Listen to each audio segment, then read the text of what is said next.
আসসালামু আলাইকুম, সবাইকে স্বাগত। আজকের পর্বে থাকছে যুব ও ক্রীড়া মন্ত্রণালয়ের নিয়োগ বিজ্ঞপ্তি সম্পর্কে।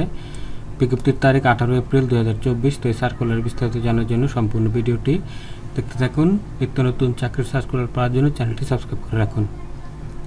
যুব ও ক্রীড়া মন্ত্রণালয়ের অধীন শূন্য পদে সরাসরি নিয়োগের জন্য বাংলাদেশের প্রকৃত নাগরিকদের নিকট থেকে অনলাইনের মাধ্যমে দরখাস্ত আহ্বান করা যাচ্ছে। অনলাইন ব্যতীত দরখাস্ত আহ্বান করা যাবে না। অর্থাৎ হচ্ছে এখানে নারী পুরুষ সবাই আবেদন করতে পারবেন। আবেদনটি অনলাইনে করতে হবে। তো বিস্তারিত দেখতে থাকুন। তো এখানে 5টি ক্যাটাগরিতে লোক নিয়োগ দেওয়া হবে। প্রথম হচ্ছে 60 মুদ্রাক্ষরিক কম্পিউটার অপারেটর, পদ হচ্ছে 5টি, বেতন 11,000 টাকা থেকে 26,590 টাকা। এই পদের জন্য আপনাকে যে কোনো বিষয়ে স্নাতক পাস হতে হবে। এখানে দেওয়া আছে যে পরীক্ষা 90 নম্বরের লিখিত পরীক্ষা হবে আর 10 নম্বর মৌখিক পরীক্ষা হবে। তারপর 60 লিপির গতি হতে হবে, বাংলা 25 শব্দ, ইংরাজি 70 শব্দ, কম্পিউটার টাইপিং হতে হবে, বাংলা 25 শব্দ, ইংরেজি 30 শব্দ। তাহলে আপনি এখানে আবেদন করতে পারবেন। এখানে সকল জেলার মানুষ আবেদন করতে পারবেন না। এখানে যে জেলাগুলো আছে এই জেলাগুলো বাদে অন্য সকল জেলার মানুষ আবেদন করতে পারবেন। মানিকগঞ্জ, কিশোরগঞ্জ, ব্রাহ্মণবাড়িয়া, চাঁদপুর, কুমিল্লা, পাবনা, সিরাজগঞ্জ, নাটোর, দিনাজপুর, গাইবান্ধা, কুড়িগ্রাম, মাগুরা, কুষ্টিয়া, বরিশাল, পিরোজপুর ও পটুয়াখালী জেলা, এই জেলাগুলো বাদে অন্য সকল জেলা থেকে আবেদন করতে পারবেন। তবে আপনি যদি এতিম বা শারীরিক প্রতিবন্ধী হন তাহলে 64 জেলা থেকে আবেদন করতে পারবেন, নারী ও পুরুষ। 2 নম্বর, এই সবগুলোতে একই 2 নম্বর রয়েছে কম্পিউটার অপারেটর, বেতন হচ্ছে 11,000 টাকা থেকে 26,590 টাকা। এই কম্পিউটার অপারেটর পদের জন্য আপনাকে বিজ্ঞান বিভাগে স্নাতক পাস হতে হবে, 90 নম্বরের লিখিত পরীক্ষা উত্তীর্ণ হতে হবে এবং কম্পিউটার টাইপিং জানতে হবে, বাংলা 25 শব্দ, ইংরেজি 30 শব্দ প্রতি মিনিটে। তাহলে আপনি আবেদন করতে পারবেন। আর এই জেলাগুলো বাদে অন্য যে কোনো জেলার হলে আপনি আবেদন করতে পারবেন।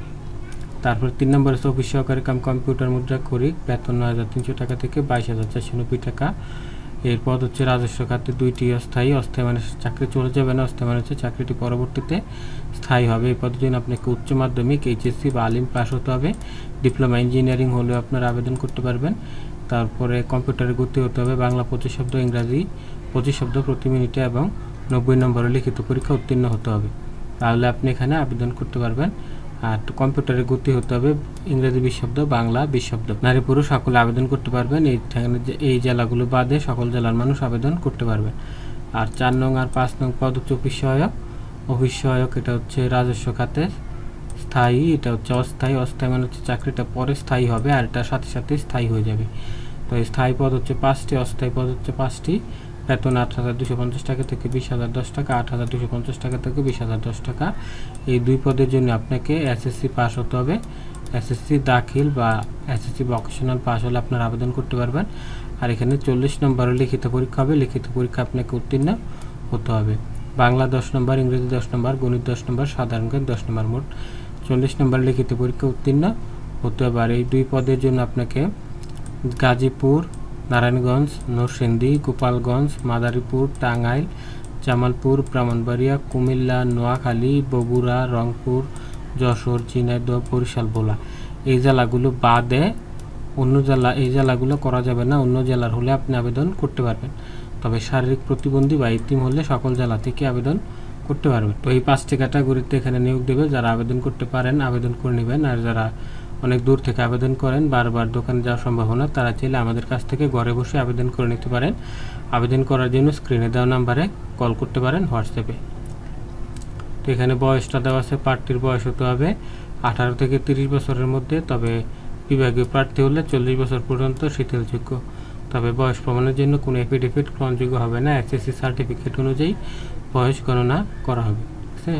তারপর আবেদনকারীকে অর্জিত সর্বশেষ বিষয়টি উল্লেখ করতে হবে, অর্থাৎ আপনি শিক্ষাগত যোগ্যতার সর্বশেষটা উল্লেখ করতে হবে। তারপর হচ্ছে আপনি সরকারি কোনো দপ্তরে চাকরিরত থাকলে আপনাকে ডিপার্টমেন্টের ক্যান্ডিডেট হিসেবে টিক চিহ্ন দিয়ে আবেদন করতে হবে, নয়তো এটা পরবর্তীতে গ্রহণযোগ্য।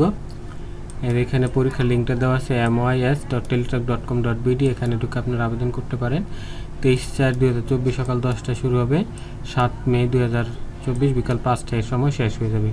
ছবির জন্য স্বাক্ষর হবে 380 পিক্সেল, ছবি হবে 300x300 পিক্সেল। আর পরীক্ষার ফি বাবদ 1 থেকে 3 নং পদের জন্য 223 টাকা এবং 4 নং 5 নং পদের জন্য 112 টাকা 72 ঘন্টার মধ্যে জমা দিতে হবে, নয়তো আপনার আবেদনটি গ্রহণযোগ্য হবে না, আবেদনটি বাতিল হয়ে যাবে। ঠিক আছে। তো আবেদন করতে কোনো সমস্যা হলে টেলিটক নাম্বার থেকে 121 কল করে বিস্তারিত জেনে নিতে পারেন। তো আজকের সার্কুলারটি এখানে শেষ করছি। আমাদের পরবর্তী সার্কুলার পাওয়ার জন্য চ্যানেলটি সাবস্ক্রাইব করে রাখুন। দেখা হবে আগামী পর্বে। সেই পর্যন্ত সবাই ভালো থাকবেন। আল্লাহ।